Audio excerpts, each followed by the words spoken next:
Vamos a abrir esta sesión con una interesante charla que nos va a dar Diego Parra Marañón, que viene del Gregorio Marañón y nos va a hablar de los análisis de morbimortalidad de pacientes con fracaso renal agudo, estadio 3 de CADIGO, factores que influyen en su pronóstico.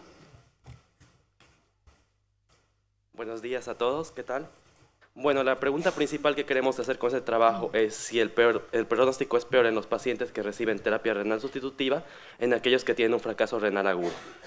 Para eso hacemos un análisis de morbimortalidad en el hospital. Tenemos que recordar que la severidad de un fracaso renal agudo, duración, necesidad de terapia renal sustitutiva, reincidencia de esta, que la reserva funcional previa del paciente, comorbilidades que tenía previo o el uso de terapia renal sustitutiva son factores que influyen en el pronóstico. Por lo tanto, nos propusimos como objetivos primeramente describir las características de este grupo de pacientes con fracaso renal y luego analizar comparativamente de acuerdo al tratamiento que va recibiendo. Para esto lo que hicimos fue un estudio prospectivo observacional. Y esto es muy importante porque la población tiene mucha relación con los resultados. La población fueron todos los pacientes con fracaso renal agudo, estadio 3 de CADIGO, pero solo de aquellas personas de las cuales nos solicitaron una interconsulta nefrología. No es que fuimos por el hospital recolectando a todos los fracasos renales agudos, sino que solo a los que nos pidieron la interconsulta de nefrología. Esto fue durante un periodo de 6 meses. Y posteriormente, cuando teníamos a todos los pacientes, hicimos un análisis comparativo dividiéndolos de acuerdo al tratamiento que reciben, entre el grupo con terapia renal sustitutiva versus el grupo con tratamiento médico, haciendo un seguimiento a un año. ¿Qué encontramos? Un total de 98 pacientes, de los cuales el 72% son varones, una edad media de 66 años, un porcentaje de críticos alto del 55.9%, 51 pacientes presentaban de forma previa enfermedad renal crónica y encontramos una CREA media basal de 1.3 con una CREA máxima de 4.1. Como pueden ver, la mayoría son parenquimatosos, el 60%, seguido de prerrenales en un 38%, con un mínimo contribución de obstructivos en un 1%. Si vemos de esos parenquimatosos, la mayoría son necrosis tubular aguda, 74%, con menores contribuciones de otras causas. Pasando a los prerrenales, la mayoría son por depresión en un 44%, seguido de bajo gasto en el 39%, con porcentaje de 15% de mixtos. La mortalidad global que vimos en el estudio fue de un 52%, también alta. Y en cuanto al manejo, de los 98 pacientes, 46 recibieron terapia renal sustitutiva, 40 con técnicas continuas, 6 con diálisis intermitente, mientras que otros 52 pacientes recibieron el manejo médico. Esta es la tabla que nos muestra el análisis comparativo entre ambos grupos. Como pueden ver, vemos diferencias significativas en cuanto a la oliguria y críticos que se presentan en mayor cantidad en aquellos que reciben terapia renal sustitutiva. Por lo contrario, encontramos más pacientes que recuperan la función del riñón en el grupo con manejo médico. Las otras características como edad, sexo, creatinina, enfermedad renal crónica previa e incluso reingresos no alcanzan las diferencias estadísticamente significativas. En cuanto a la mortalidad, encontramos que es mayor tanto de forma global como en el ingreso, principalmente en el grupo que recibe terapia renal sustitutiva de forma estadísticamente significativa. Al año de seguimiento no encontramos diferencias en la mortalidad. En el análisis univariante descubrimos que las características que se asociaban a mayor mortalidad era tener enfermedad renal crónica de forma previa, ser un paciente crítico, haber recibido terapia renal sustitutiva y tener oliguria. Por otro lado, encontrábamos menor mortalidad en los pacientes que recuperaban la función del riñón. Lamentablemente, cuando pasamos esto al análisis multivariante no encontramos los mismos resultados. De todas las características que mencioné previamente, la única en la que encontramos diferencias estadísticamente significativas fue en la liguria.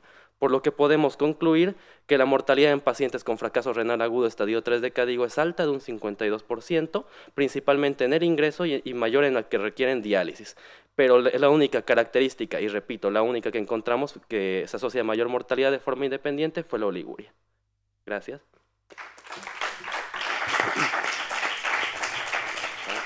Muchas gracias. Muy interesante. ¿Alguna pregunta?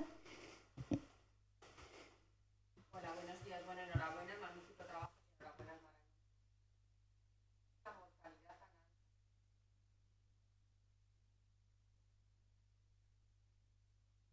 A lo que decíamos, el diseño del estudio es lo que causa esto. Como primero solo recolectamos pacientes con fracaso renal estadio 3, pues son los más críticos. Segundo, tenemos un porcentaje alto de críticos, principalmente las unidades de terapia intensiva, la REA y UCP, que son unidades de pacientes de alta complejidad. Y tercero también que tenemos que, lo que recalcaba, que solo son los pacientes a los cuales nos pidieron interconsulta. Entonces suelen ser los pacientes que están peor a comparación de los otros. Probablemente también la complejidad de vuestro hospital, ¿no? Que es un hospital También de eso. nivel 3 con mucho crítico y vosotros además lleváis los hemofiltros que a lo mejor en otros hospitales ni se enteran, ¿no? Si en la UCI no lleva el hemofiltro el nefrólogo, pues probablemente eso bajaría la media. Yo creo que es un mensaje importante. Gracias. Muy bien, pues pasamos a la siguiente comunicación.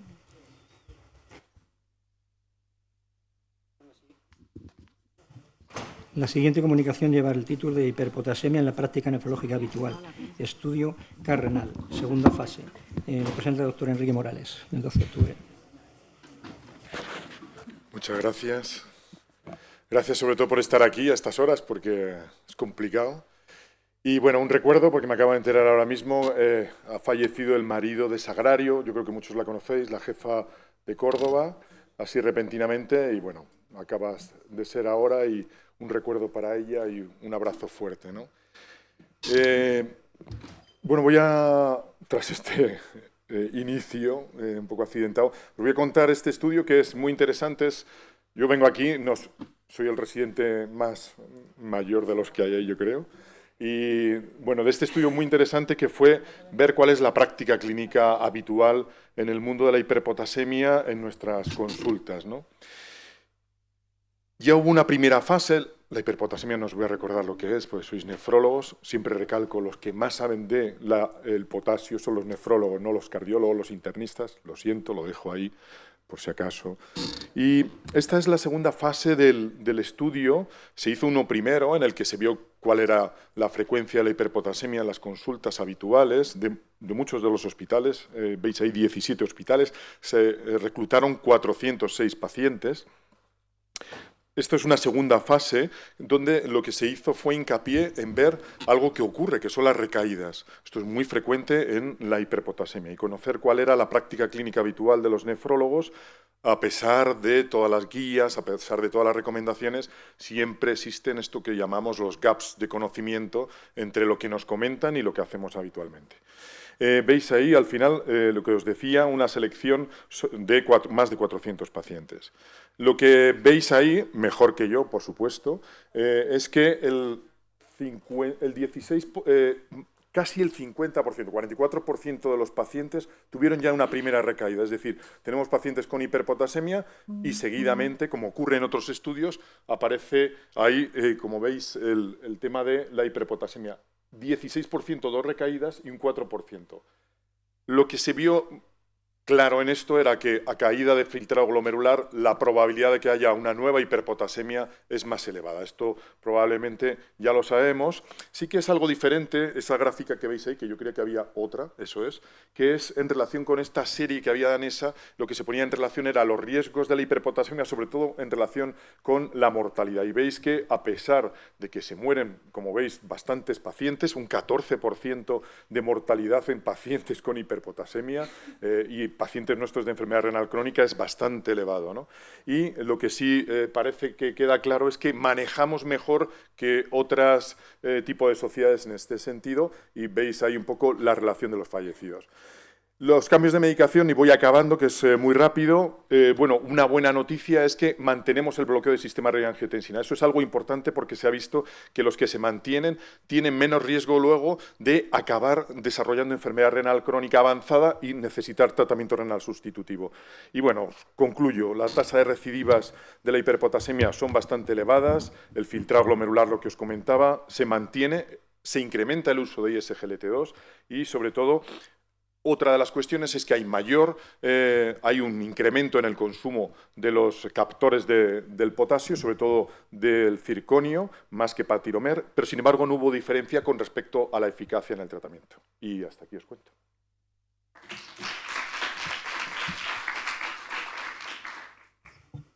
Muchas gracias, Enrique. ¿Alguna pregunta? Sabía que Roberto lo iba a hacer. Gracias, Enrique. La verdad es que los datos son muy interesantes. ¿Por qué sigue habiendo recurrencias si nosotros somos los que mejor manejamos la hipercalemia? Es porque cae el filtrado glomerular, pero porque los pacientes dejan de tomar el quelante, porque se siguen prescribiendo pocos quelantes. Gracias. Pues esa es la pregunta clave, Roberto. Probablemente yo creo que es la suma de dos cuestiones. Una, seguimos sin creernos que esto es crónico. Yo tengo esa sensación, esto hay que analizarlo ahora, pero controlamos la hiperpotasemia de forma temporal y una vez que el paciente ha mejorado, creemos que retiramos, creemos porque no hay que analizarlo, sí que se ha visto una caída muy importante, estos son datos que tienen sobre todo las empresas, hay una caída impresionante en la prescripción mantenida de los captores del potasio y esto es probablemente porque los retiramos. No nos acabamos de creer esa combinación en el tratamiento que debe mantenerse. Yo creo que es ahí, ¿eh? Y eso que somos los buenos. Enrique, buenos días. Enhorabuena.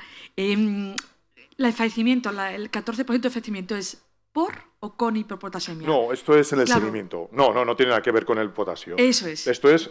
Es que me ha parecido una mortalidad, digo, si mueren todos cardiológicamente... Aunque parezca, perdón, porque lo he hecho así un poco atolondrado todo, pero No. El 14% nos referíamos que en el seguimiento durante este tiempo, el 14% de nuestra población se muere. O sea, yo lo resaltaba como dato de que fijaros qué población es la que estamos manejando en las consultas, ¿no? Pero no en relación con la hiperpotasemia. Las causas son múltiples, cardiopatías, etcétera. Gracias. Por cierto, una de las cosas, y ahí acabo y me voy, es que un porcentaje elevado de estas mortalidades seguimos sin ponerle el diagnóstico.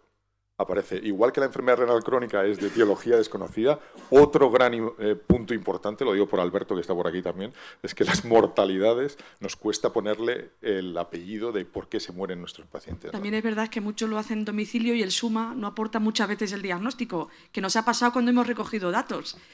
Muerte súbita, muerte o parada cardiorrespiratoria y te quedas sin diagnóstico. Tengamos que sí. Los hospitalarios deberían tener todos diagnóstico, en eso tienes razón. Eso es así. Sí. Bueno, gracias. Muchas gracias. Perfecto. Damos paso a la siguiente comunicación, que también es del grupo del Gregorio Marañón. La presenta la doctora Emina Perban y nos va a hablar de si son los biomarcadores urinarios de remodelado de matriz extracelular útiles en el seguimiento de los pacientes con patología glomerular. Hola, buenos días, soy Emina Perban y voy a ver solo si funciona esto. Sí, vale. Pues nada, bueno, pues yo con este trabajo tratamos de responder a la pregunta de si los biomarcadores urinarios serían útiles en el seguimiento de pacientes con patología glomerular. Y bueno, en primer lugar decir que la fibrosis es un marcador de progresión renal y que nuestro estudio pues trataba de evaluar estos biomarcadores urinarios implicados en el remodelado de la matriz extracelular en pacientes con patología glomerular, correlacionándolos con la histología y el pronóstico renal. Se trata de un estudio unicéntrico con 129 pacientes con patología glomerular biopsiados entre enero del 2019 y mayo del 2024 y se midieron biomarcadores con FibroK, que es un ensayo multiplexado que utiliza espectrometría de masas y los normalizamos con respecto a creatinina. Los biomarcadores que estudiamos fueron 5, fueron CD44, EGFR, ICAM1, MMP7 y MMP14 y recogimos datos demográficos, bioquímicos, histológicos y eventos renales durante un tiempo de seguimiento de 18 meses. El evento renal se describió como una caída del filtrado glomerular mayor o igual a un 50% o necesidad de terapia renal sustitutiva. Y bueno, en cuanto a los resultados, incluimos a 129 pacientes, de los cuales 48% fueron mujeres, con una edad media de 53%, años. Y luego, en cuanto a la enfermedad renal crónica, el estadio, pues el 57,4% tenía una G3 o superior, y en cuanto a la proteinuria, pues el 32% una proteinuria menor de 1 gramo y una proteinuria en rango nefrótico en el 38% de los pacientes. En esta primera tabla, no sé si se puede señalar, bueno, la primera tabla que tenemos a vuestra izquierda, abajo del todo, vemos la correlación de los biomarcadores con proteinuria, filtrado glomerular y alteraciones histológicas. Entonces, lo que podemos observar es que CD44, ICAM1 y EGFR se correlacionaron de forma significativa con la proteinuria y albuminuria. En cuanto a ICAM1, MMP7 y MMP14 se correlacionaron de forma significativa con la función renal basal y dentro de los biomarcadores, el que mejor se correlacionó con los hallazgos histológicos de cronicidad fue MMP14. Y los hallazgos histológicos de cronicidad fueron glomerulosclerosis, atrofia tubular y fibrosis intersticial. De los pacientes que presentaron evento renal, de los 129 fueron 25 pacientes y el evento renal, pues como les comentaba, una caída del filtrado glomerular mayor a un 50% o necesidad de terapia sustitutiva. Y lo que vimos en estos pacientes con evento renal es que tenían niveles de ICAM1, MMP7 y MMP14 superiores de forma significativa. Pero ya en el estudio, en la regresión de Cox, en el análisis multivariante, realmente solo el filtrado glomerular basal se mantuvo como predictor independiente de la progresión de la enfermedad renal. De manera que podemos concluir que los biomarcadores implicados en el remodelado de la matriz extracelular, pues CD44 y EGFR se correlacionaron con proteinuria, y CAM1, MMP7 y MMP14 se correlacionaron con la función renal basal y eventos renales, y MMP14 se correlaciona con alteraciones histológicas tubulointersticiales. Pero me temo que en nuestro estudio pues ningún biomarcador es predictivo de progresión renal. Y ya está, gracias a todos. Muchas gracias, Emina, muy interesante. ¿Alguna pregunta? Yo quería preguntarte, ¿cómo ves introducir estos marcadores en la práctica clínica? Bueno, en primer lugar, no tenemos esto esto no está en nuestro hospital, no es una cosa especial del Marañón, es algo que nos lo hacía un laboratorio externo, entonces en primer lugar no está disponible dentro del Sistema Nacional de Salud y aparte tiene un precio que no nos dicen, pero sabemos que es caro y bueno, también es verdad que tampoco está estandarizado, no está validado en muestras muy grandes. No tenemos puntos de corte, umbrales, o sea que sería más bien... O sea, se puede plantear quizás en el seguimiento, porque tiene correlaciones interesantes, pero bueno, queda mucho por estudiar. Estamos empezando. Sí, eso es. Muy bien. Bueno, felicitaros. Gracias. Esto casi es más un oral, porque no da tiempo a contarlo todo. Sí, voy así. No, si no lo digo por ti, digo que es para que hubiera sido un oral y hubiéramos tenido más información. Yo lo único es un comentario que es... Seguimos con la frustración de los biomarcadores, ¿no?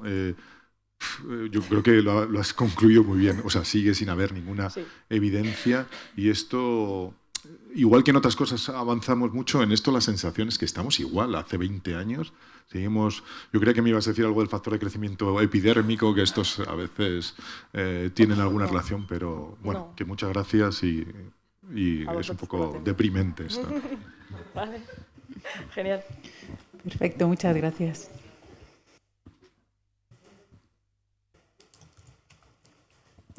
Bueno, la siguiente comunicación lleva el título de Influencia del sexo en la progresión de la enfermedad renal crónica, un análisis transversal en atención primaria. Lo presenta Carolina Gracia Guacel, del Hospital de la Fundación Jiménez Díaz. Hola, buenos días. Bueno, recientemente en la literatura se está describiendo que las mujeres pues, presentan más prevalencia de enfermedad renal crónica.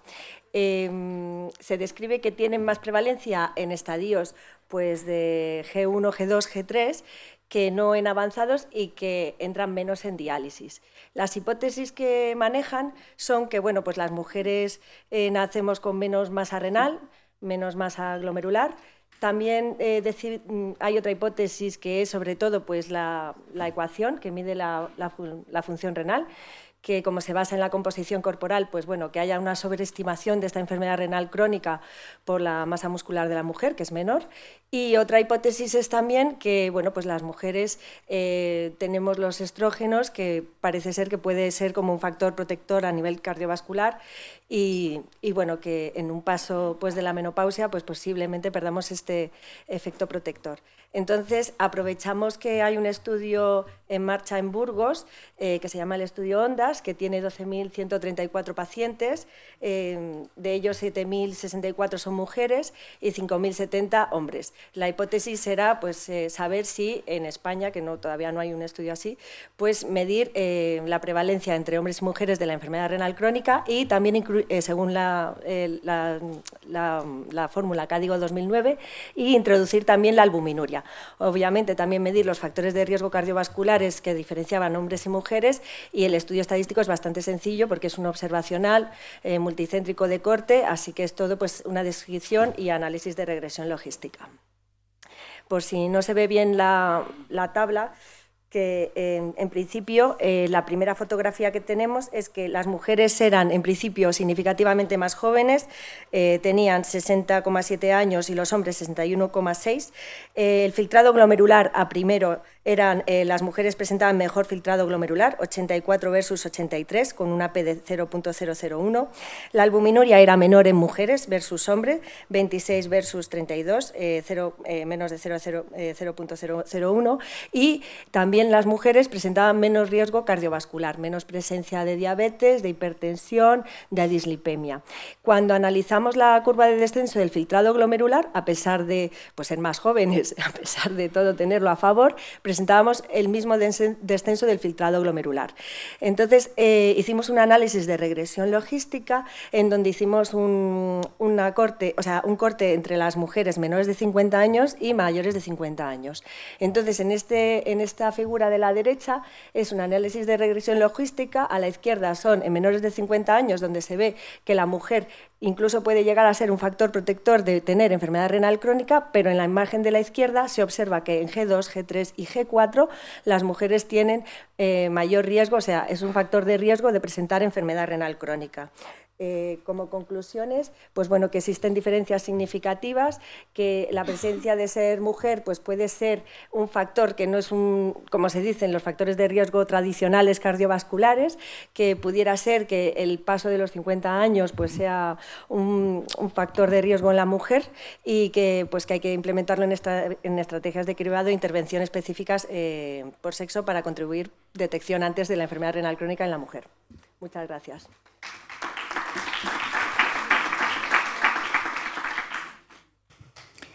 ¿Alguna pregunta? Muchas gracias, porque es un trabajo con una N enorme, sí. y a mí me plantea dudas. Sí. Si la nefropatía proteinúrica parece que progresa más en las mujeres, luego resulta que entran más pacientes en diálisis, que son hombres. O sea, la incidencia de pacientes, cuando se analiza, siempre es mayor la proporción de hombres que entran en diálisis. ¿Qué pasa entre medias? Tenéis poco tiempo para verlo y partir de datos iniciales, pero en un momento dado esa tendencia tiene que cambiar. No sé qué piensas sobre eso. En cuanto el G4 a G5 dices, ¿no? La entrada, el último. Siempre es mayor. Pues ya se está describiendo también, pues hay más factores psicosociales. Eso es lo que apuntan. Eso es lo que te puedo decir. Eso ya se ha descrito y apuntan factores psicosociales.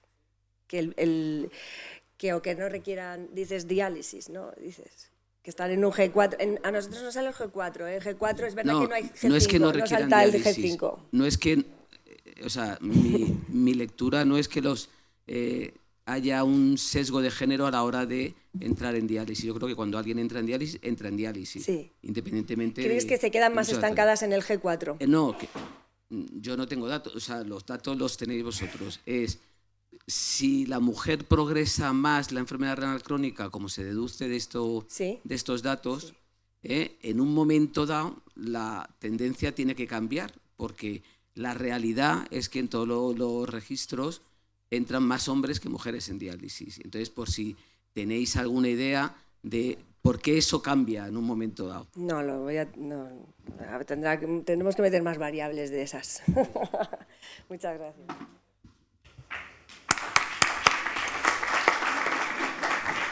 Muchas gracias. A continuación, el grupo del Hospital Infanta Leonor. Miriam Polo nos va a hablar de la segmentación de patrones clínicos en las consultas electrónicas de atención primaria.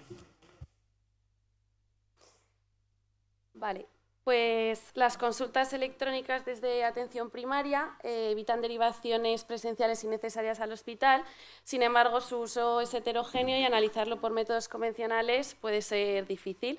Si aplicamos técnicas como el clustering, podemos identificar patrones ocultos que nos puedan orientar hacia mejoras organizativas.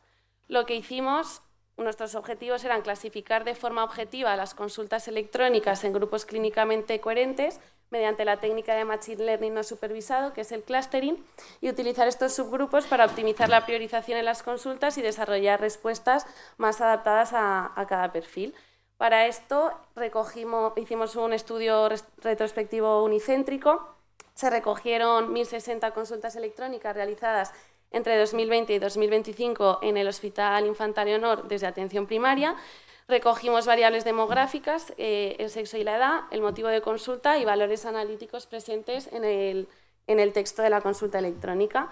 Se hace posteriormente un análisis de agrupamiento CAMINS, incluyendo al médico peticionario y el centro de salud, y se hace una reducción de la dimensionalidad.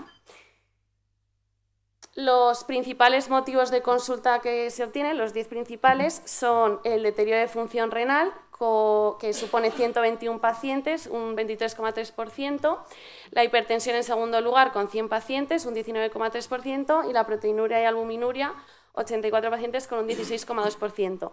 Todos estos motivos de consulta englobaban un total de 519 pacientes y posteriormente, haciendo el análisis de agrupamiento, obtenemos 4 grupos que engloban 491 pacientes.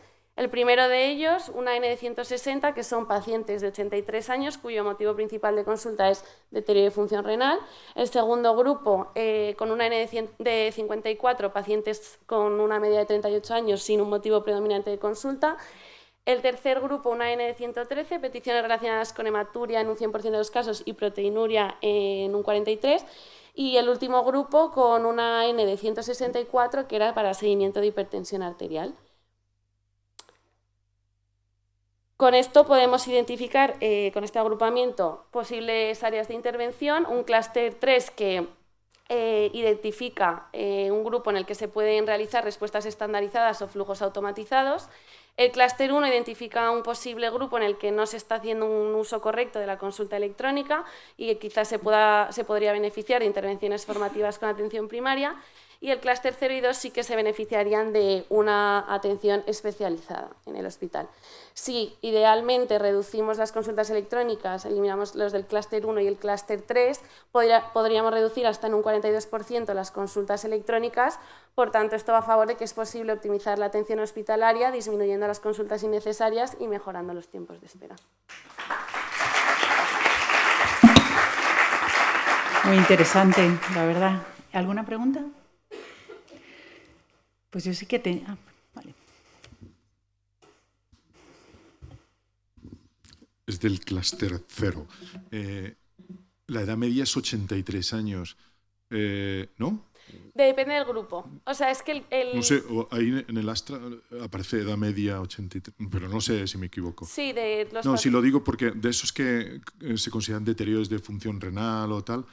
¿Pero te refieres al clúster 0 o en general todos los pacientes? El 0, que son 160, o pacientes mayores. Ese, ¿no? Vale, ¿y cuál es la...? No, si mi pregunta va...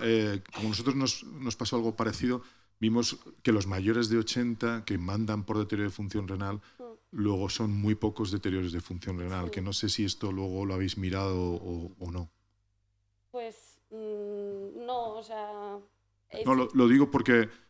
que para optimizar esto también hay un porcentaje importante de gente mayor que se considera que tienen deterioros de función renal, que luego reajustas quitando parte diurético o un fármaco que le hayan puesto y no son progresadores. Sí, lo que pasa es que el análisis lo que te agrupa es deterioro de función renal, no sabemos, hasta que no lo ves, no sabes si realmente es un deterioro de función renal o... De todas formas, yo creo que es mucho mejor que atención primaria se dirija a nosotros a través de las e-consultas y, o sea, que es verdad que muchas veces preguntan cosas relacionadas incluso con el tratamiento, con control de presión arterial, pero yo creo que tenemos que fomentar el uso de la e-consulta, ojalá fuera bidireccional y pudiéramos contestarle en el acto para no perder tiempo. Que la derivación a consultas externas, que es lo que a nosotros no nos preocupa tanto. De hecho, nosotros, como teníamos muy pocas consultas que no entendíamos, hicimos con un tour por todos los centros de salud, que son 11 de primaria, y hemos duplicado el número de consultas y desde mi punto de vista es lo que se debe hacer. O sea, que a mí me importa menos lo que pidan los de atención primaria a través de la consulta, si lo puede arreglar, aunque no tengan deterioro o demás, porque a veces con una notita puedes dejarles tranquilos que no que deriven a consultas externas, que es lo que nos atasca las agendas. Bueno, sin duda el objetivo es que hagan todas las e-consultas que se puedan. O sea, este es solo un análisis de las e-consultas, pero nosotros ya hace años, antes de la pandemia, ya insistimos en que se hicieran e-consultas. A mí lo que me parece interesante es que quizás muchas e-consultas se podrían contestar de forma automática, ¿no? Que es uno de los objetivos del estudio, porque si son cosas que se repiten y luego además que se contesta con no digo de forma automática, con un texto que sea automático y que directamente cuando venga eso salte ese texto. Y eso mismo a la vez es formativo para el médico de atención primaria. El médico de atención primaria que hace una consulta por un motivo y ve que esto no se lo sabía y que lo ha aprendido en un momento, pues eso ya evita que lo vuelva a hacer. Y yo creo que con la avalancha que tenemos todos de pacientes en consulta y en todo, que se puedan automatizar las respuestas, para mí, yo cuando me lo contaron, que yo no estoy en la consulta, me pareció una idea magnífica y yo espero que nos desatasque un poco en general. Muy bien, muy interesante, muchas gracias.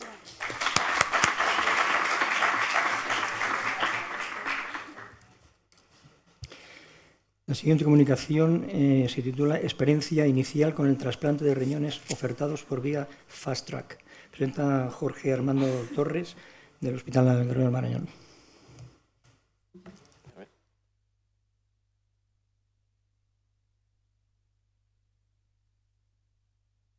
Buenos días, mi nombre es Jorge, vengo del Gregorio Marañón y voy a contar la experiencia inicial con el trasplante de riñones ofertados por la vía Fast Track. Esta vía Fast Track fue creada ya en el 2024 por una circular de la ONT intentando hacer una oferta renal expandida de la distribución de riñones de donantes de más de 75 años que no hayan sido aceptados en la comunidad autónoma del centro extractor. El objetivo de nuestro estudio fue analizar la experiencia inicial como una aproximación inicial a través de la recolección de los datos que tenemos de las ofertas que recibimos durante el 2024. En este diagrama de flujo se puede ver cómo hay 26 ofertas, 12 de ellas a sístole controlada, 14 en muerte encefálica, 7 no son aceptadas por diferentes motivos, entre ellas la diferencia de edad entre el donante y el receptor, luego la histología preimplantación o unos anticuerpos donantes específicos preformados. De los 19 que se aceptan, 6 no son efectivas porque 2 no son enviados porque son desechados por problemas de canulación directamente cuando son extraídos. Y otros 4 son aceptados por otro centro porque una de las características de esta vía es que puede ser ofertados a diferentes centros al mismo tiempo y podemos estar segundos en la aceptación.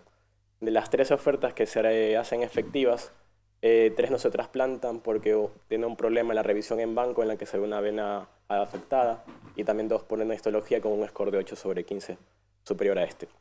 Luego se hacen 10 trasplantes, de los cuales 8 funcionan y 2 son fallidos, uno por un problema de perfusión intraquirófano y otro por una trombosis al día 1. De los resultados podemos destacar que al nivel de los receptores el 80% fueron varones de 70 años aproximadamente, de diferentes causas de enfermedad renal crónica, entre ellas la nefropatía diabética de la cabeza, seguido de vascular intersticial, y a nivel de las causas habían pacientes que tenían 8 de ellos estaban en diálisis, hemodiálisis y 3 en diálisis peritoneal, con una media de 32.9 meses. Se hacen en total 7 primeros trasplantes y 3 segundos trasplantes. De las comorbilidades de los receptores, pues hipertensión a la cabeza, seguido de diabetes y de cardiopatía, entre ellas isquémica, valvulares y demás. De los donantes, es decir que en este caso son 80% mujeres de 79.5 años,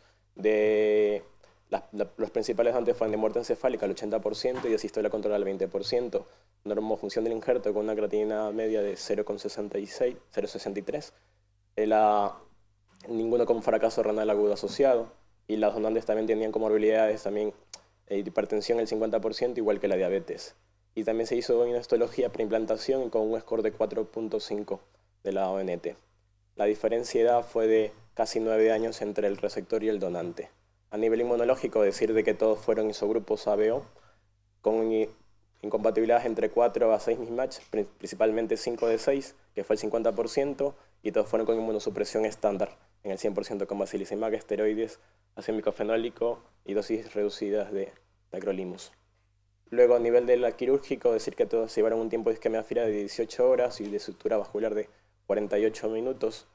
Y del fallo primero, decir que tuvo un defecto de perfusión uno de los riñones, intraquirófano, y luego tuvo una trombosis venosa inmediata en el día +1, que terminó en una trasplantectomía inmediata. Luego en el seguimiento, con una media de 163 días, decir de que, excluyendo los fallos primarios, el 100% de los injertos eran funcionantes, y de los pacientes pues igualmente el 100%. Decir que un poco más la tercera parte de los pacientes trasplantados tuvieron un retraso en la función del injerto y con un ingreso medio de 13 días. Como complicaciones, solo el 40% tuvieron un regreso en los primeros 3 meses, 2 por causas infecciosas y 2 por causas de uropatía. Y de la función renal, decir que se comportaba muy parecido al resto de trasplantes renales. A las 2 semanas podemos ver cómo empieza a equilibrarse el funcionamiento de los riñones y a los 6 meses aproximadamente de seguimiento podemos ver cómo se mantiene en torno a 1,7, 2,2 de creatinina, con una equivalencia en el filtrado glomerular estimada por CK de EPI. Con estos datos concluimos que tras una valoración adecuada, la mayoría de los riñones ofertados por esta vía son válidos para el trasplante a pesar de la edad avanzada y las comorbilidades de los donantes y los receptores. Gracias.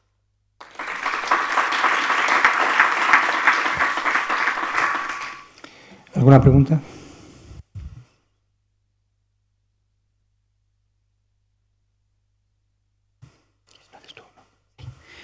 Yo sí que quería preguntarte un poco cuál es vuestro balance del riesgo-beneficio de realizar estos trasplantes.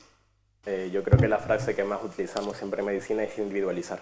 Y creo que es una característica importante porque hace poco salió un registro en la ERA que intentando buscar cuáles son las características en paciente con criterios estándar y luego con criterios expandidos alguna sorpresa tuvimos con el tema de las sístoles controladas, pero también tenemos que valorar la calidad de vida y qué es lo que le aportamos al paciente. Entonces, si podemos equilibrar las comorbilidades del donante y el receptor, pues podemos ofertarle más cosas a nuestros pacientes. Así que buscar el equilibrio yo creo que es la opción. Totalmente. Sí, pero no hay que perder la vista.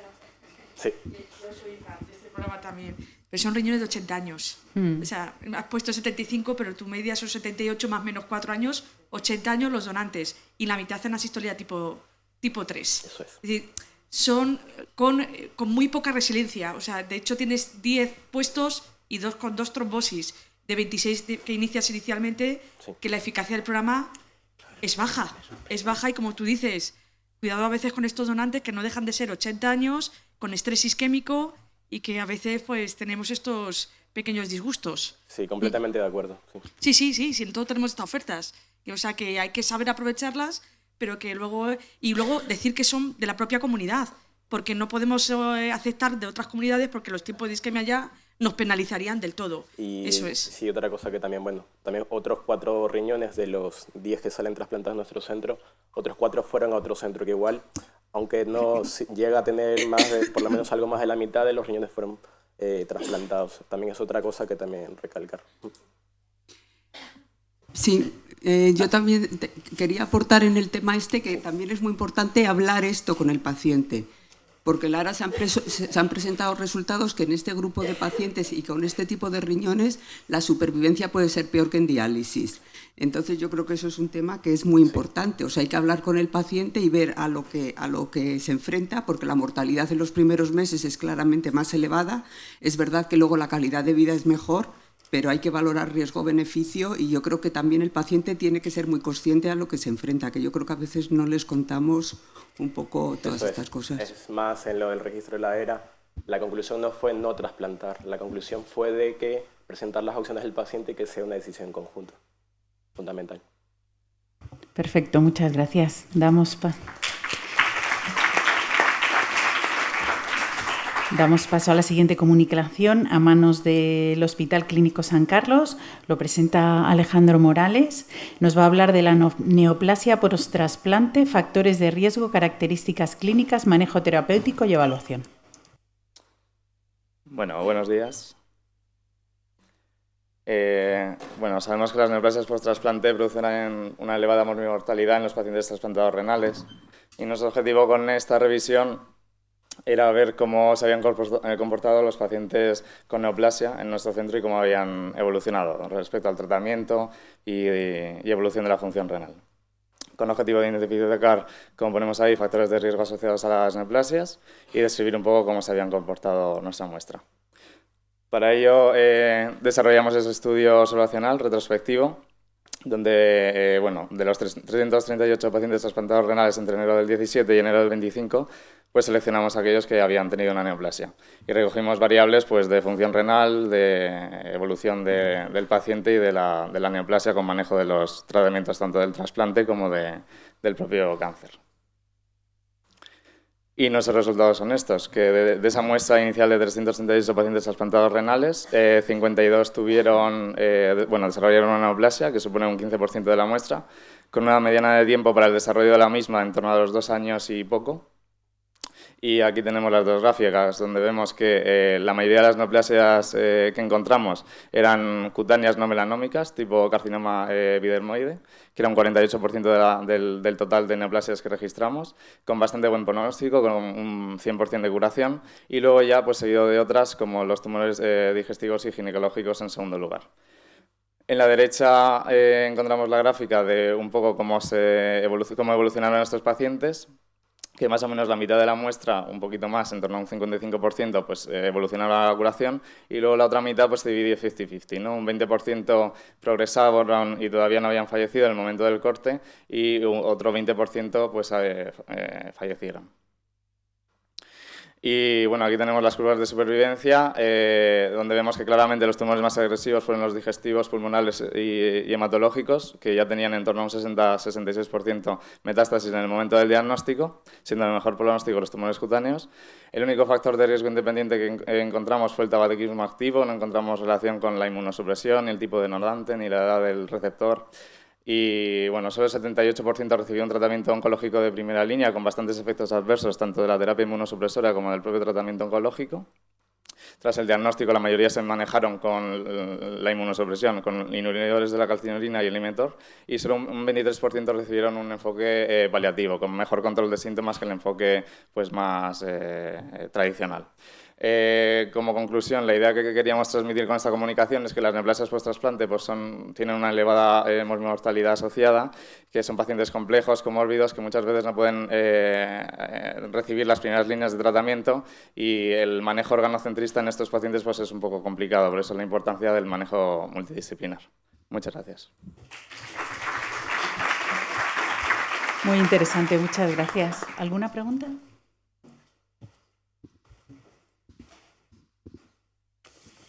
Enhorabuena por el trabajo. Gracias. Me gustaría saber si tenéis recogido, dado que ahora somos muy expansivos en la lista de espera e introducimos a más pacientes que tienen antecedentes de tumores antes de trasplantarse, y estos hay que explicarles que tienen un 15% más de riesgo de tener un tumor, sea de la estirpe que sea después del trasplante, si tenéis esa variable, ¿cuántos de esos pacientes tenían tumores antes de trasplantarse, de cualquier índole? Pues sinceramente no lo sé, no lo hemos recogido, que yo sepa. Pero bueno, la verdad que sería interesante verlo. ¿Y cuántos han tenido después una complicación de este tipo? Aunque sea de otra línea. Aunque sea de otro tipo, sí, totalmente. Hola, perdona, Esther. Sí vale. Que lo habíamos recogido en otros estudios. Suele ser un 10%. Más o menos, efectivamente, son aquellos que tienen más riesgo después de desarrollar otro tipo de tumor, aunque hayamos mantenido los 5 años o lo que hayamos tenido que...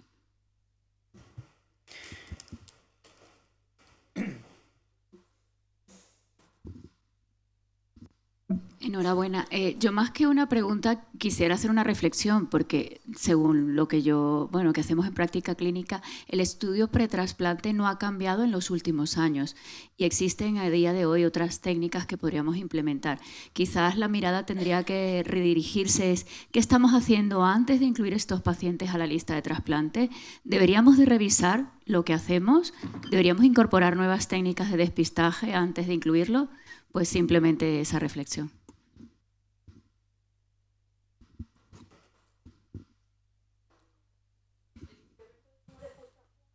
Realmente aparece a los 5 años después del trasplante. Creo que el screening tiene que ir ahí. No te debes desfajar a hacer un screening en el primer año post-trasplante, que si no lo vas a tener ahí. Lo vas a tener en el 3er, 4º, 5º año, que es donde te dicen todas las recomendaciones que tienes que hacer el screening poblacional y ahí insistir. Porque solo, y eso hay muchos estudios, sobre todo los australianos, que se lo saben muy bien, solo el 50% de nefrólogos hacen completamente esos screening, que creo que es lo que hay que hacer. Poner el foco en un despistaje a partir del 5º o 6º año post-trasplante de los tumores en población general. Lo ginecológico, la mamografía, cuando están en edad, el cervix, la mama, el colon, la sangre oculta en heces y, bueno, si son fumadores, escáner, ¿vale? Exactamente. Y eso ya sea seguimiento médico de atención primaria, porque los australianos y los americanos hacen mucho seguimiento de atención primaria, o ya sea nefrólogo, solo lo hacen bien el 50%. O sea, realmente yo creo que más, porque nadie se mete a lista de espera con un tumor activo, eso no ocurre. Lo que hay que hacerlo es una buena educación post-trasplante, creo, ¿eh? Sí, la verdad es que totalmente de acuerdo. Vamos, en nuestro centro sé que el estudio se hace antes del trasplante, por supuesto, que no haya ninguna sospecha, y después en las revisiones de la consulta pues siempre vamos a enviar al dermatólogo cada cierto tiempo, se hacen revisiones para asegurarnos de que no aparezca nada. Claro, efectivamente, estos datos son a pesar del screening bien hecho. Claro. Lo que pasa que un poco ponerlo sobre la mesa es que aun haciéndolo todo bien, la neoplasia en el... Yo creo que tiene mucho que ver el factor y mucho factor de riesgo, que es el que también ahí decimos, a lo mejor también hay que pensarse si tienen que entrar en lista fumando. Eso sí que... Qué interesante. Muchas gracias. Vamos a pasar a la siguiente ponencia.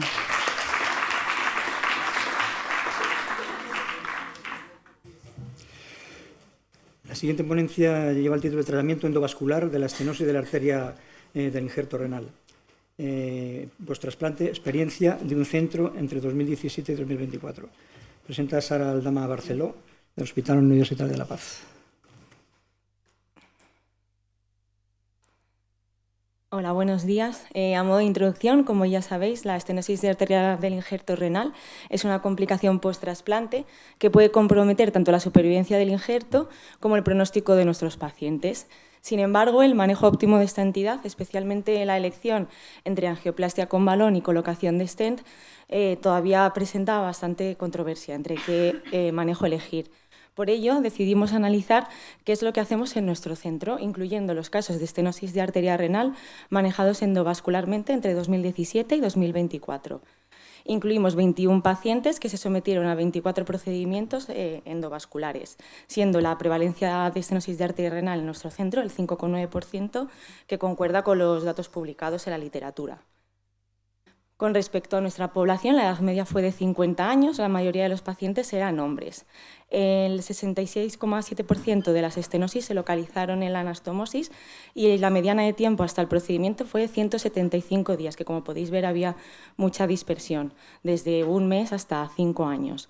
En nuestro centro, la inmensa mayoría de los procedimientos fueron angioplastia con balón. Se reservó la colocación de stent solo en un caso, que fue secundario a una complicación que hubo de este procedimiento. Con respecto a los resultados clínicos, observamos que se produjo una reducción media de antihipertensivos de 0,75 fármacos, viendo que era estadísticamente significativa la diferencia en el estudio de las muestras apareadas. Con respecto a la función renal, el 67% de los pacientes experimentaron una mejoría de la creatinina más de 0,3 miligramos decilitro y en este caso también, de nuevo, al analizar las muestras apareadas, la diferencia fue estadísticamente significativa. La tasa de restenosis fue del 13%, que requirió reintervención, que también está dentro de los porcentajes publicados en la literatura, y presentamos un 20,8% de complicaciones. 12,5% de ellas, en 3 pacientes, fueron graves. Se produjo una disección de la arteria renal, una laceración que propició que se tuviese que realizar una nefrectomía y también una rotura de la anastomosis que requirió la colocación del stent. El resto de los injertos en el momento actual siguen funcionantes. Como conclusiones de nuestro trabajo, la angioplastia con balón sin colocación de stent es una estrategia eficaz en el manejo de la estenosis de arteria renal, mejorando la función renal y el control de la hipertensión. Puede realizarse en el periodo post-trasplante temprano y presenta la ventaja de no requerir antiagregación. Sin embargo, este procedimiento no está exento de complicaciones y todavía nos falta mucha información para saber cuándo optar por una técnica u otra y todavía no tenemos unas recomendaciones claras. Muchas gracias.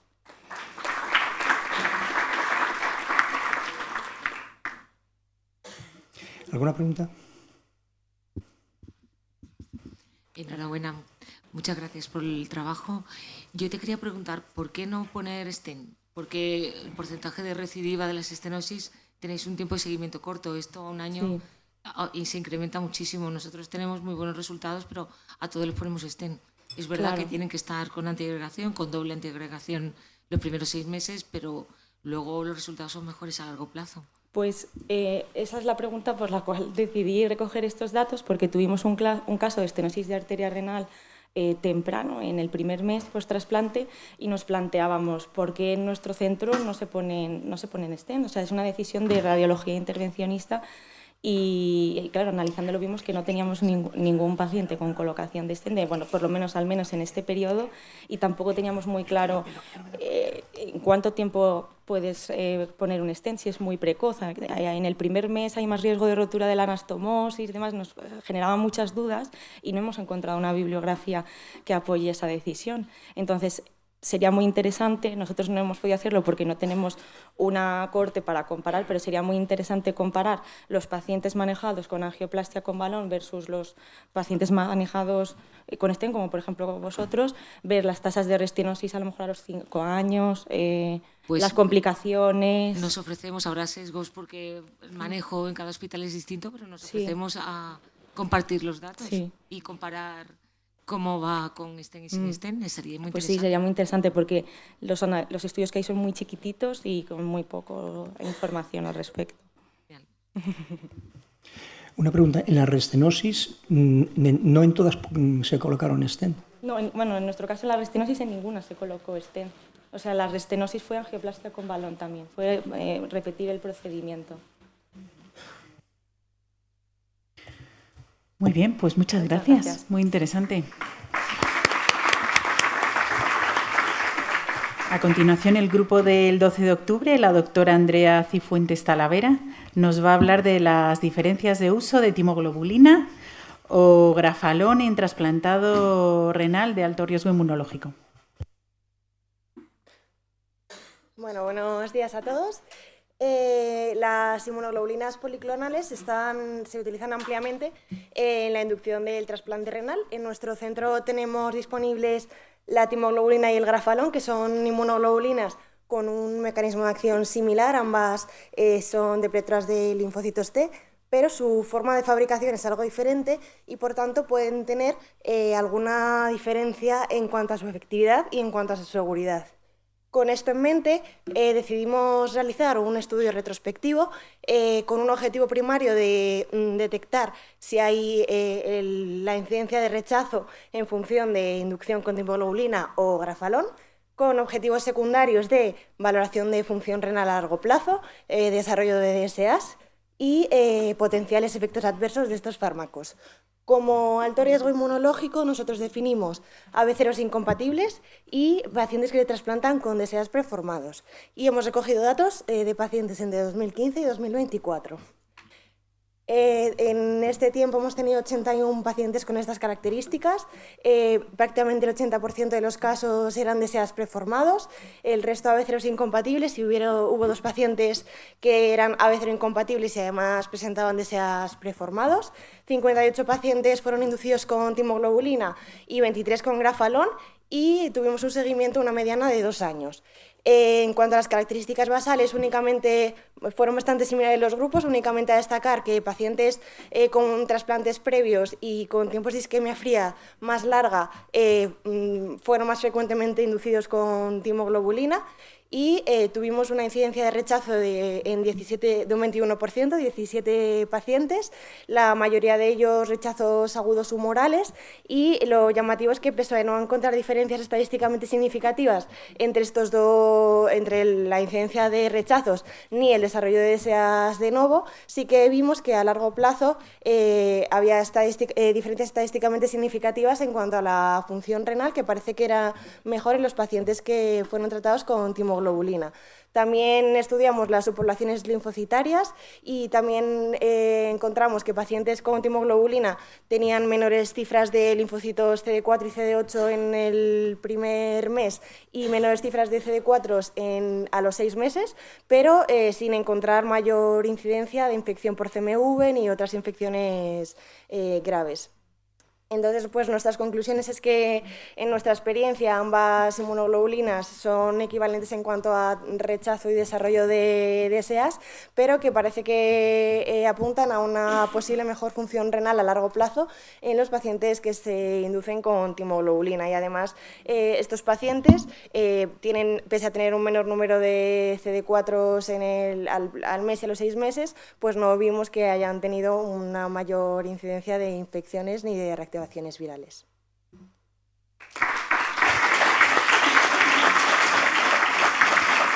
Muy bien, ¿alguna pregunta?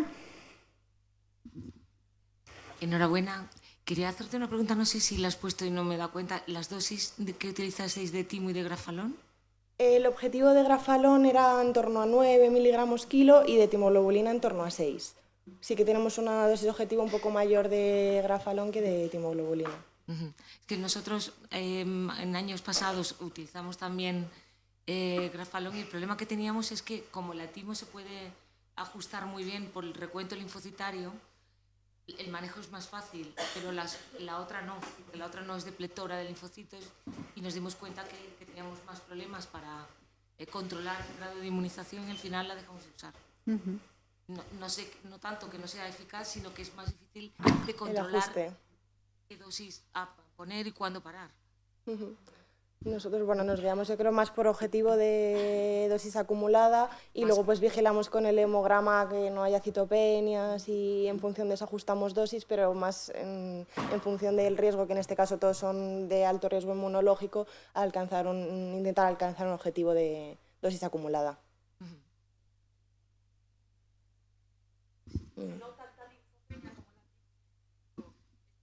También de linfocitos.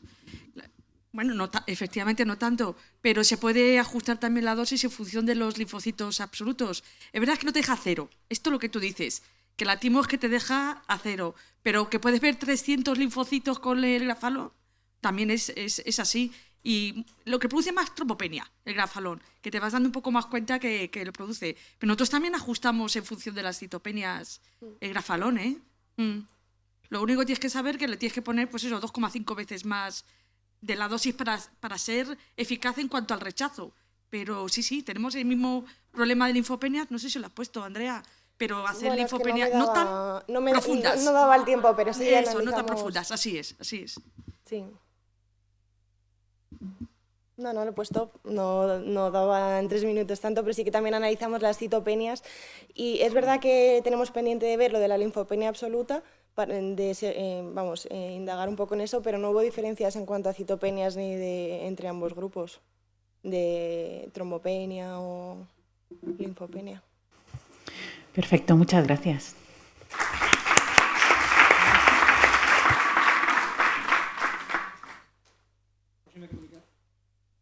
La próxima comunicación se titula Evaluación del impacto de una consulta multidisciplinar con enfoque integral en pacientes renales con necesidades complejas. Seguimiento a 12 meses. Presenta Beatriz Rodríguez del Hospital Clínico de San Carlos. Buenos días, muchas gracias. Bueno, este trabajo y este proyecto nace de un poco de la necesidad de ver que hay pacientes trasplantados renales y otros de enfermedad renal con unas necesidades complejas que habitualmente no conseguimos abordar de una forma rutinaria. Por eso, ¿dónde le doy? De ahí, pues desde el año pasado hemos conseguido, a través de financiación pública y privada, desarrollar un equipo multidisciplinar en el que está incluido, además de nefrólogos, cuidados paliativos, psiquiatría, enfermería, rehabilitación, trabajo social, microbiología. Con esta financiación hemos podido incluir una psicóloga y un dietista. De manera que lo que intentamos hacer es que, además de evaluar las dimensiones que habitualmente hacemos cada día, también nos metemos en evaluar sintomatología, calidad de vida, preocupaciones y espiritualidad. Esto lo hacemos a través de escalas que están validadas para diferentes dimensiones y lo que hacemos es una primera acogida para explorar estas necesidades más individuales y que nos las puedan poner sobre la mesa y luego además implementar nuestras intervenciones y después reevaluar pues, al mes, a los 3, 6, 9 y 12 meses. Estos son los resultados. En nuestra consulta habitualmente lo que estamos evaluando y abordando son pacientes con mucho disconfort emocional, mucha sintomatología física, comorbilidad grave y desacondicionamiento, múltiples ingresos, además de cáncer metastásico o pacientes muy añosos. En este primer año que llevamos, un seguimiento de 6 meses, 73 pacientes hemos evaluado y 67 trasplantados renales, de los cuales un 60% seguimos en activo, un 20% más o menos ha fallecido y a un 16% bueno, se han resuelto estas necesidades complejas y han podido volver a sus consultas habituales. Las intervenciones que hacemos principalmente son un abordaje farmacológico y no farmacológico de estas sintomatologías y estas dimensiones desde la depresión, la ansiedad, el dolor, por supuesto el insomnio, la hiporexia o la disnea y también desde un punto de vista no tan farmacológico con intervenciones psicológicas, nutrición, rehabilitación, trabajo social. Y un porcentaje importante es la planificación anticipada de cuidados, ya que son pacientes que están en fases aún no, pero sí cercanas a final de vida. En conclusión, bueno, porque no me daba tiempo, pero la verdad que todas las esferas que hemos podido evaluar mejoran y un poco como resumen, ponemos esta gráfica en la que se consigue mejorar de forma significativa pues la escala de calidad de vida en dimensiones de salud general, función física, emocional, dolor y impacto social. Y bueno, pues como conclusión es que el enfoque asistencial integral e intermultidisciplinar promueve mejoras significativas en los ámbitos clínico, psicosocial, espiritual y de calidad de vida en pacientes trasplantados renales con necesidades complejas. Muchas gracias.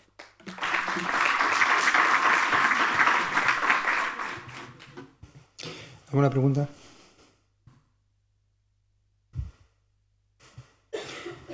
Yo sí quería preguntarte, la verdad es que me parece complejísimo, ¿no? Todo el desarrollo multidisciplinar que tenéis. ¿Cómo hacéis para compenetraros, ¿no? ¿Os reunís todos juntos o es una atención secuencial?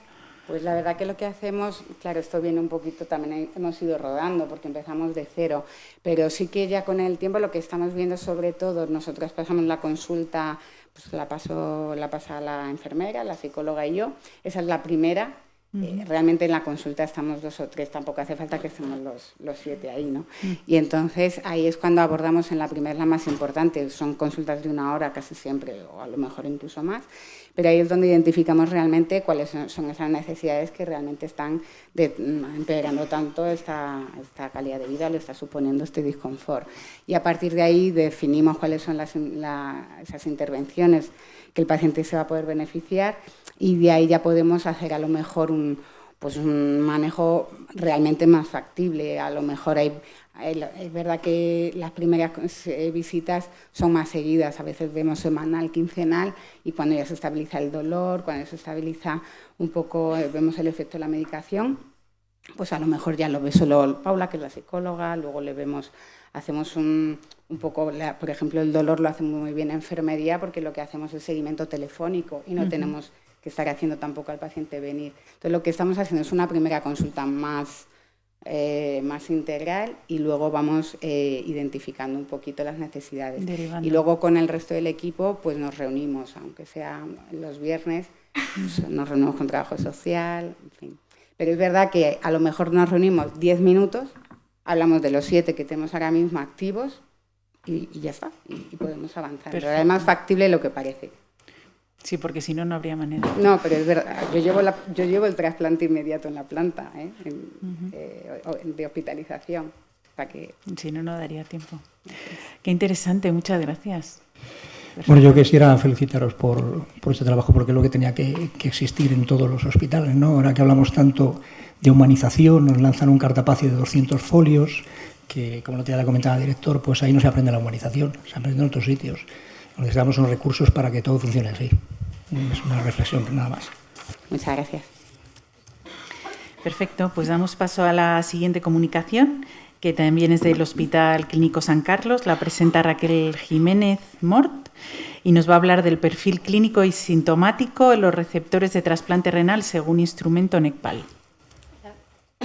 Bueno, buenos días. Está aquí. Vale.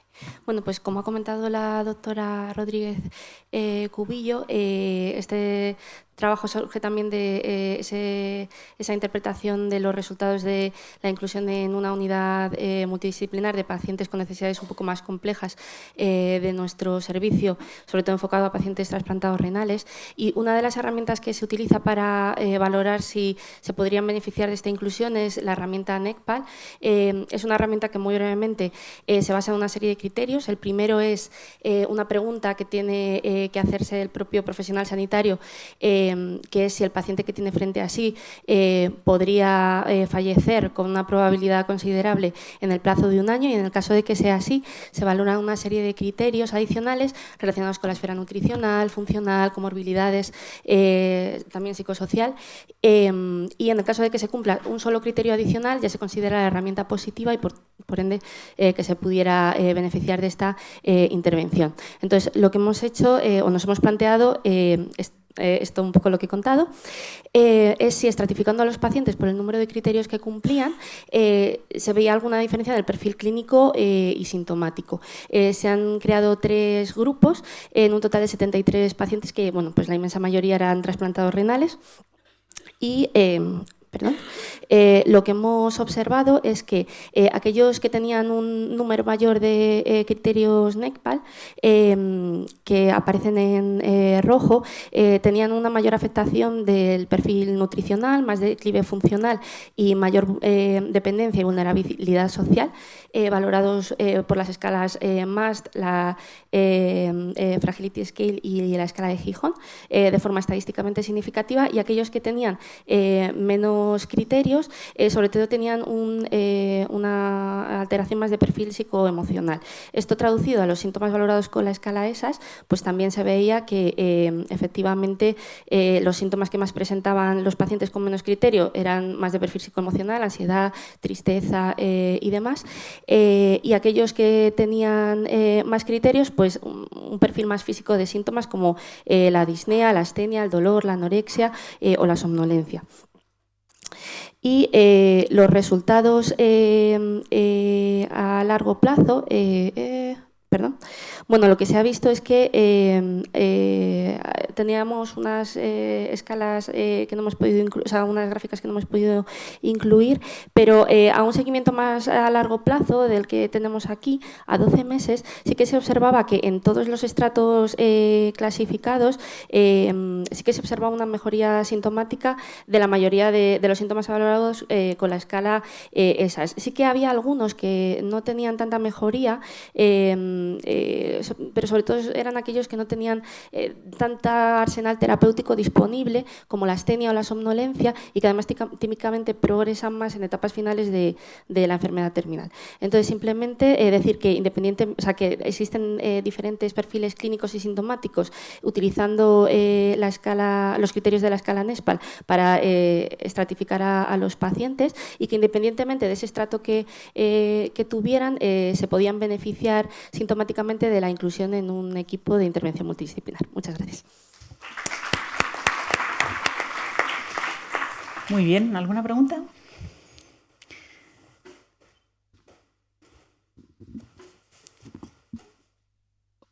Yo te quería preguntar sobre, es que antes no me ha quedado claro, no sé si lo has dicho, ¿cuáles son los criterios de derivación a esa consulta?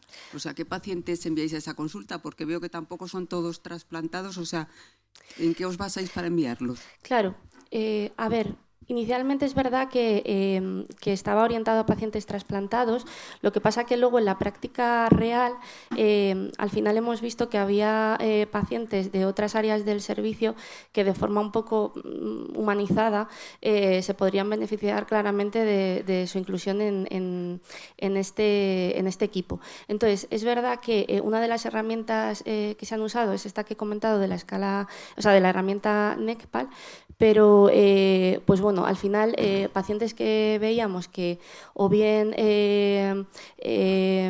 pues claramente por su situación de, o sea, digamos, estos criterios que evaluaban independientemente la escala NECPAL, o sea, la herramienta NECPAL, si ya se identificaban de entrada en el paciente, pues por ejemplo, pacientes que tuvieran varias comorbilidades, que estuvieran desnutridos, un poco todo lo que se ha comentado que incluye esta herramienta, pero de forma independiente, la verdad es que se comentaban directamente con los responsables del equipo para poder introducirlos, o incluso pacientes que a lo mejor no tanto desde el punto de vista físico que hemos comentado, pero que sí que tenían una alta carga de malestar emocional, pues también se comentaban para ser valorados de entrada en esta primera consulta un poco más larga, en la que se analizaban pues todos estos parámetros.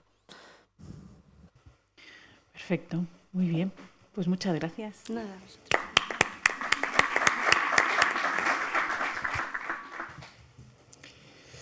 La siguiente comunicación corre a cargo del Hospital Puerta de Hierro. La presenta Irene García. El título es Uso de ecografía POCUS en la presentación del retraso de la función del injerto. Hola, buenos días. Soy Irene y voy a hablar sobre el uso de ecografía POCUS para prevenir el retraso de la función del injerto. El retraso en la función del injerto, como todos sabéis, se asocia a una peor supervivencia de este y una peor evolución de los pacientes y mayor riesgo luego de disfunción crónica. Por tanto, queríamos implementar una herramienta, la ecografía POCUS, y describir si el uso de la ecografía POCUS podía asociarse a un mejor control y optimización del tratamiento médico mediante la identificación de la congestión antes de desarrollo de una congestión clínica significativa y así poder reducir la necesidad de diálisis y ultrafiltración en las primeras semanas post-trasplante. Para ello lo que hemos hecho es un estudio observacional para describir un poco los resultados y seleccionamos en total 67 pacientes de nuestra base de trasplante renal, de los cuales en 37 se llevó a cabo ecografía POCUS y en 30 de ellos no.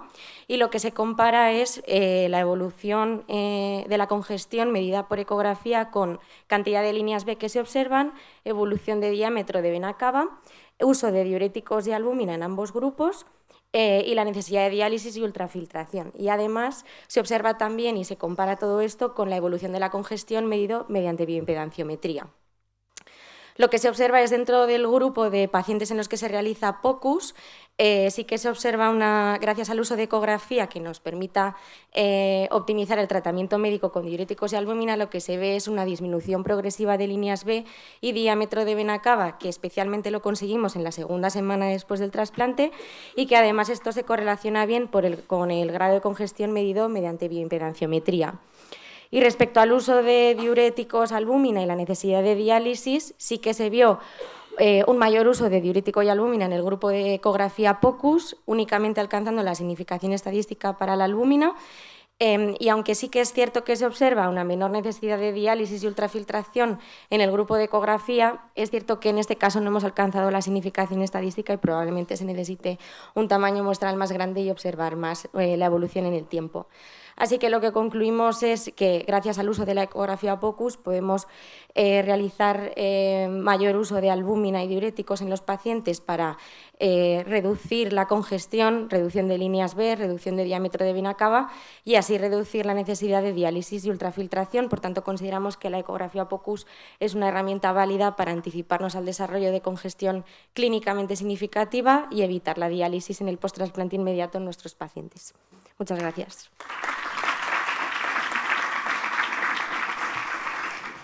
¿Alguna pregunta?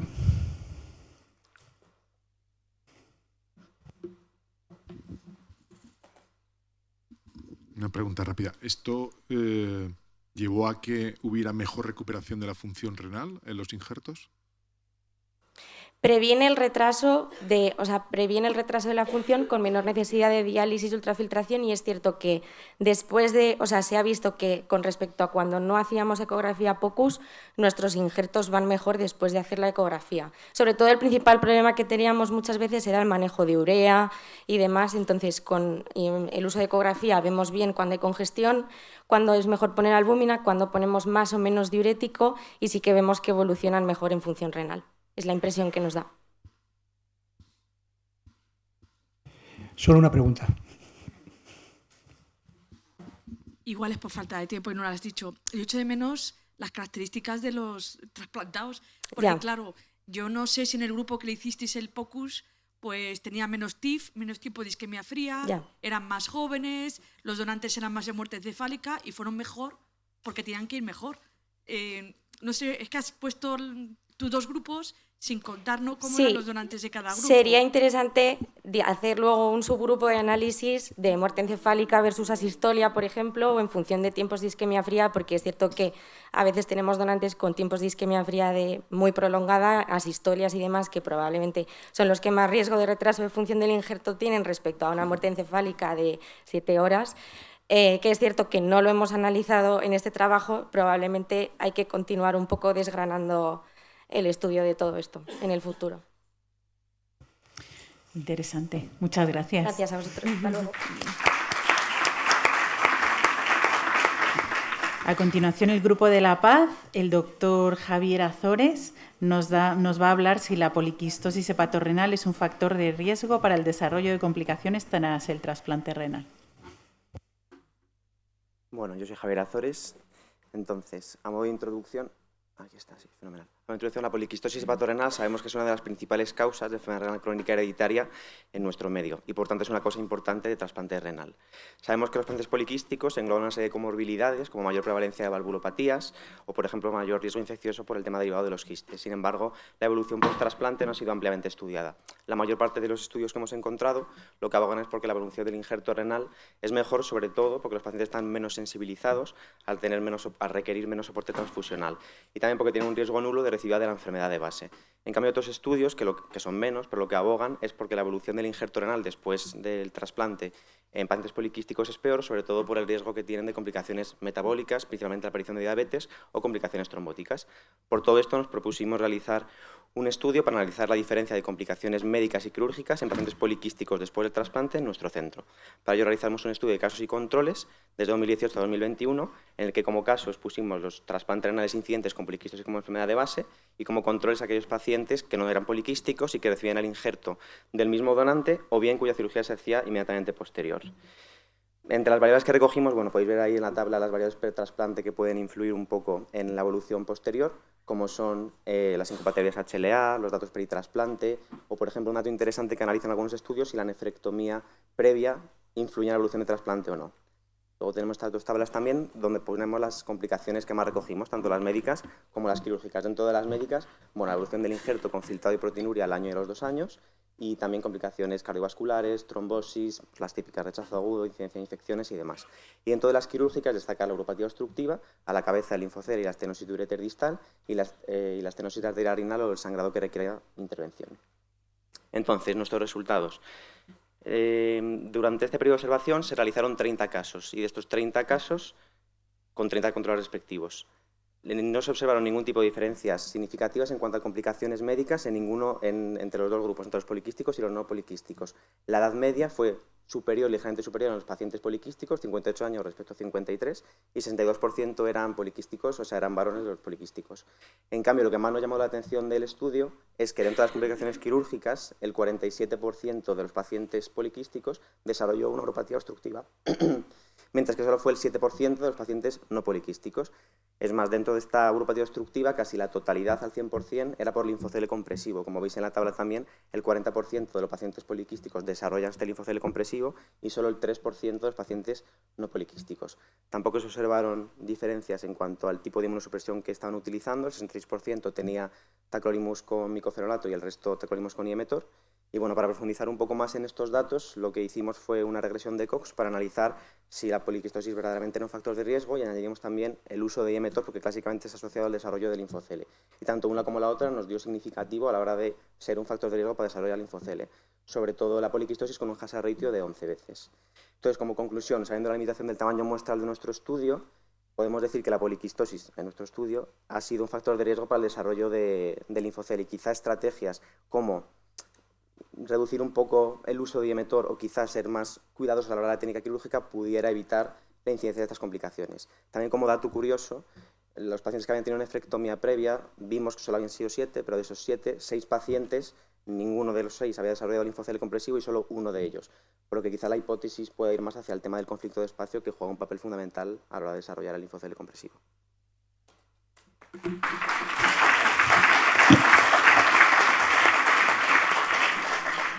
¿Alguna pregunta?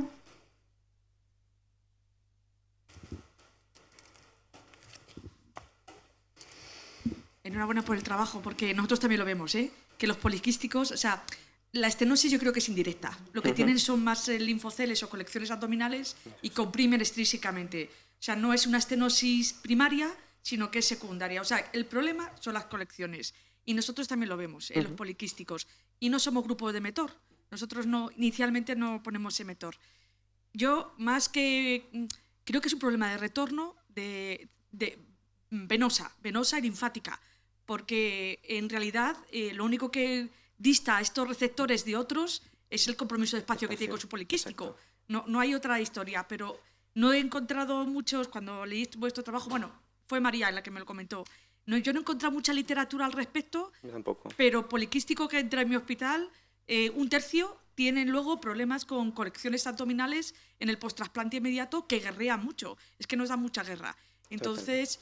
Igual hay que plantearse hacer una nefrectomía previa. Tenemos 7 casos que ninguno ha tenido colecciones. Queremos ampliar un poco los años de recogida, tanto del pasado como un poco del 21 al 24, y ver sobre todo si tenemos más con nefrectomía previa, que probablemente sí, para ver efectivamente si todos esos no han desarrollado la mayor parte del linfocele, o incluso ponernos a ver el volumen renal de los riñones poliquísticos y ver hasta qué punto existe quizá un marcador que pueda hacer que quitemos el riñón y que eso prevenga el problema de compromiso de espacio que tienen después. Vosotros sois un grupo que hacéis isquemia de los riñones poliquísticos. Exacto. ¿Habéis tenido ya algún trasplantado en este sentido? ¿Con embolización de poliquísticos? Sí. ¿Y qué tal ha ido? Son pocos por ahora, pero en general bien. Linfoceles compresivos, por lo que te digo, de los 7 que vi, eran como 3 con embolización y el resto era nefrectomía quirúrgica, y la verdad que ninguno de los que habían hecho embolización había tenido linfocele posterior.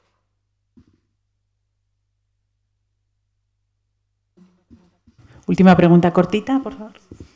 Quería preguntar si habíais visto esa asociación, pero con DP, porque nosotros la percepción que teníamos era que tenemos más linfoceles y más colecciones en pacientes de DP, que al final tienen también, como que tienen más líquido del drenaje, más tiempo, cuesta más trabajo quitarlo, y también suelen ser los que están que también sean poliquísticos. No sé si habéis hecho esa... Nosotros no. O sea, entre DP y diálisis, digo, claro. Pero los poliquísticos, de verdad, que sí lo hemos visto. Tenemos muchísimas colecciones y no son sospechosos de nada, es decir, no son reintervenidos, son primeros trasplantes, no has toqueteado mucho las fosas, le tienes con una terapia convencional, en realidad no les das muchos esteroides porque no son hiperinmunizados al uso. O sea, no tienen los factores clásicos del linfocele y, sin embargo, te hacen el linfocele. Perfecto, muchas gracias.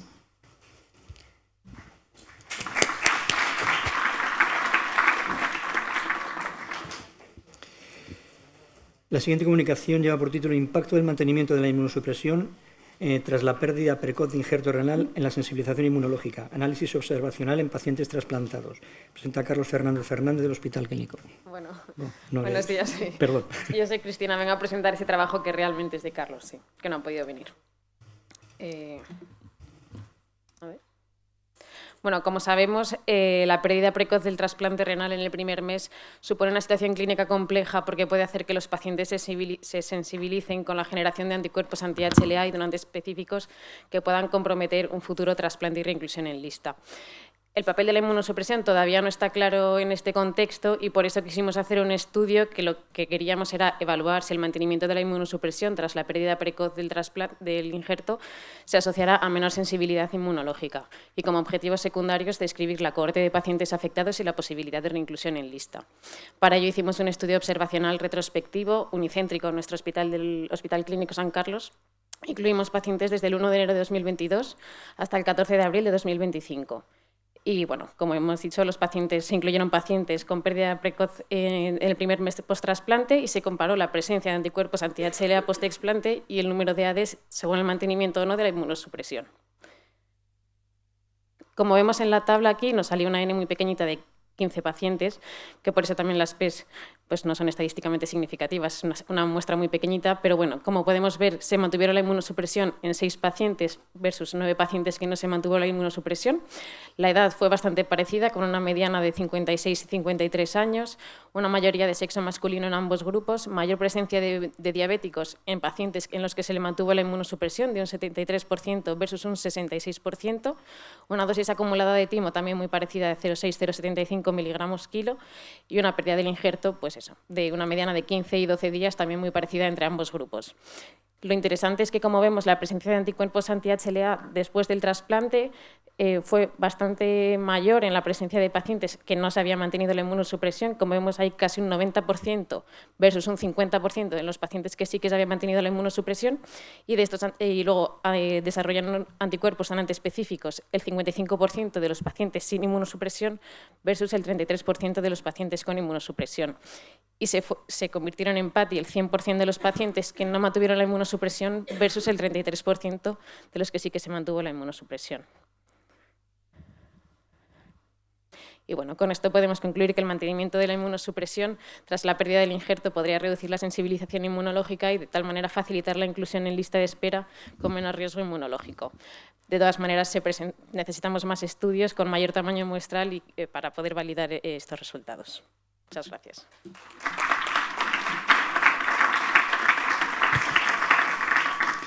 Tenemos solo tiempo para una pregunta porque vamos ya mal de tiempo.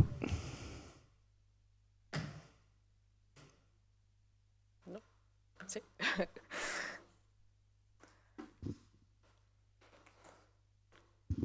Enhorabuena. La pérdida del injerto precoz es de lo que más sensibiliza hoy en día. O sea, perder el trasplante a los 15 días o al mes del trasplante renal, estás abocado a que te vayas a hipersensibilizar sí o sí. Precioso trabajo, porque de los que no ponéis inmunosupresión os queda al 100% en el PATI prácticamente y el otro un tercio. O sea, le dais más oportunidad a los que dejáis con inmunosupresión. ¿En base a qué decidisteis a unos sí y a otros no? Realmente se mantiene la inmunosupresión estamos intentando desde hace como un año, porque precisamente se veía se van al PATI, pero es verdad que le puedes mantener la inmunosupresión a un grupo sanguíneo o a alguien que sepas que se va a trasplantar pronto. Es que a lo mejor un grupo cero, eso que no sabes si no le vas a tener la inmunosupresión 3 años. Entonces, un poco balancear pues eso, el perfil de paciente, el riesgo inmunológico, la edad y el riesgo también de mantener la inmunosupresión, que a lo mejor, pues como hemos visto, todo el riesgo infeccioso, de oncológico, también tienes que balancear hasta qué punto merece la pena mantener la inmunosupresión y hasta cuándo. Es que relativamente hay que priorizarlos. Es que no han tenido la oportunidad del trasplante. Si es que no han tenido un trasplante funcionante. O sea, es que en realidad cuando tienes un trasplante que está trombosado, intentar, ya sé que es muy difícil, si es que esto, sí, pero intentar llevarlos arriba para trasplantarlos en la primera opción que tengamos, para que luego no tengan el calvario, porque es un calvario, de la hiperinmunización. O sea, yo creo que con eso en mente siempre, de darles la oportunidad, pero bueno, también teniendo en cuenta todo lo demás, que al final no es gratis tampoco mantenerles la inmunosupresión, sobre todo eso, ¿hasta cuándo? Por eso, sí, poco y trasplantarlos cuanto se pueda. Sí, sí. Perfecto, muy interesante. Muchas gracias.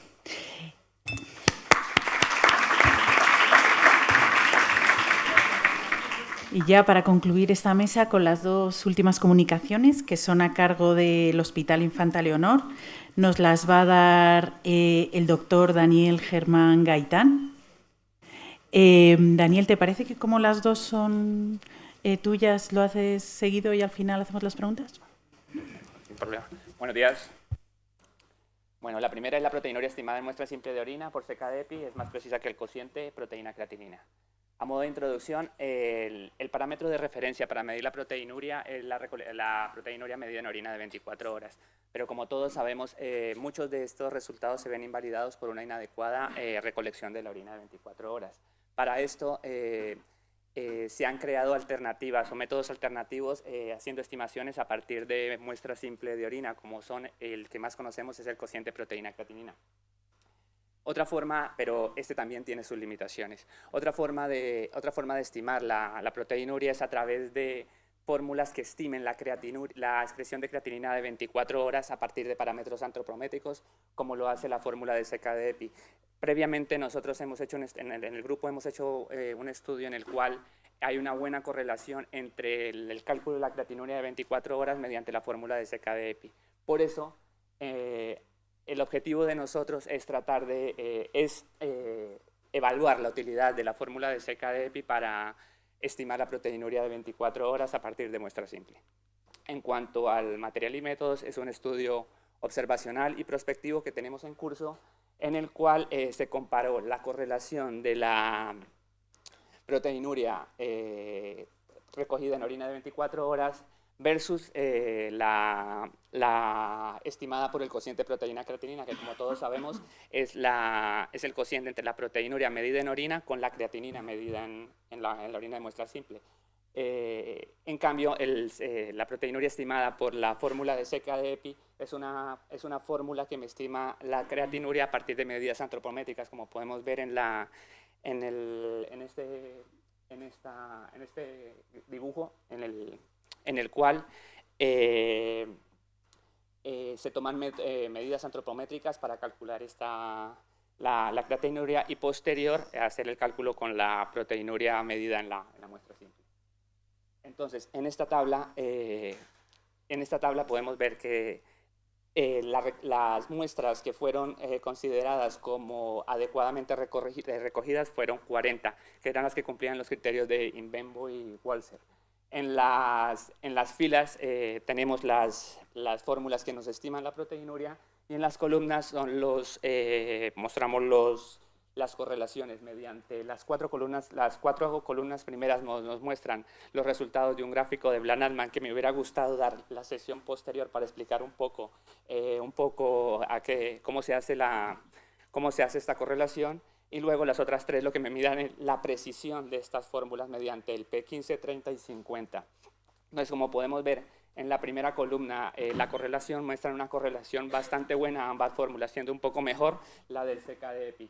En cuanto a la media de diferencia o el sesgo, que es la diferencia entre el parámetro de referencia, que sería la orina de 24 horas recogida, la proteinuria estimada, la proteinuria medida en orina de 24 horas, menos la proteinuria estimada por las fórmulas, lo que vemos aquí es que el sesgo, la media, es mucho menor en la calculada por la fórmula de seca de EPI, ya que es aproximadamente una infraestimación del valor, ya que como la fórmula es el patrón de referencia menos la fórmula de estimación, un valor positivo lo que nos dice es que está infraestimando ese resultado en torno a 37 miligramos por día, con bastante diferencia con la proteína creatinina, que es aproximadamente 151 miligramos día. En cuanto a la precisión, el P30 es el parámetro clínico más utilizado, y en este nos dicen que el porcentaje de valores que se encuentran dentro del 15%, el 30% o el 50% de las muestras de la orina de la proteinuria recogida de 24 horas. Y claramente vemos que es casi el doble los valores que se encuentran dentro de la proteinuria de 24 horas a cargo de la fórmula de seca EPI sobre el cociente proteína-creatinina. Y una precisión ya muy buena con un 50%. Para esto concluimos que las estimaciones de la proteinuria a partir de muestras simples son muy útiles y que la precisión clínica de la seca de EPI es mayor que la de la cociente proteína-creatinina.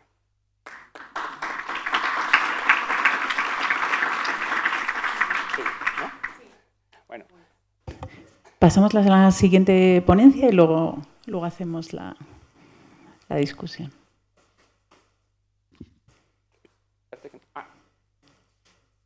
Vale, un momento. Pues la siguiente comunicación es ¿qué le viene mejor al filtrado glomerular, la creatinina o la cistatina? Esa es la comparación que siempre hemos intentado resolver, como vemos aquí. A modo de introducción, las fórmulas en la práctica clínica más utilizadas son las que usan el parámetro bioquímico creatinina o cistatina para estimar el filtrado glomerular. Pero, como vemos, ambas tienen limitaciones, ya que la creatinina es un producto del metabolismo muscular, por lo cual tiende a sobreestimar el filtrado glomerular, y en cuanto a la cistatina, pues es una proteína que se encuentra en todas las células nucleadas, lo cual sobreestima en procesos inflamatorios. Entonces, la inflamación y la malnutrición son entidades que encontramos a menudo para los pacientes con enfermedad renal crónica, y por eso no hay un claro consenso, como muestra aquí, de cuál de las dos fórmulas podemos utilizar.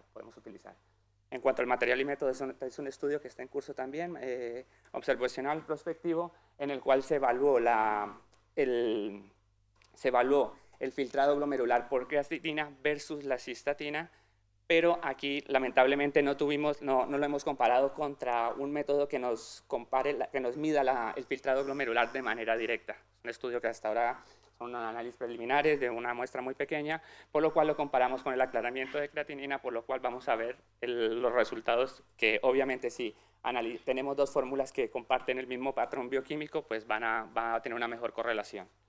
Y además se analizaron parámetros nutricionales como la albúmina, el índice de masa corporal y la ingesta proteica calculada mediante la fórmula de Maroni y la PCR como parámetro inflamatorio con estas dos fórmulas.